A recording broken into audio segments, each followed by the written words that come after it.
jotono no chung kaham khachak thani kok sana bagui jora mamani bagui niya ni horo ani mama saksori hamya wngui Kerengbar haspatalo langma toikha tai bini nukhung sugya belai kheno bwsa 4 jona burui khoroksa kaikha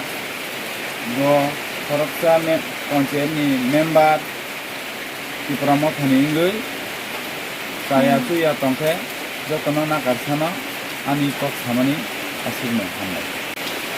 jotono no chung kaham khachak thani kok sana bagui jora mamani bagui niya ni horo ani mama saksori hamya wngui Kerengbar haspatalo langma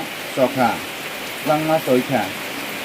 tai bini nukhung sugya belai kheno bwsa 4 jona burui khoroksa kaikha bo khoroksa panchayat ni member tipramo thani wngui kaya tuya tongkhe jotono nakarsano ani kok samani asirno hambai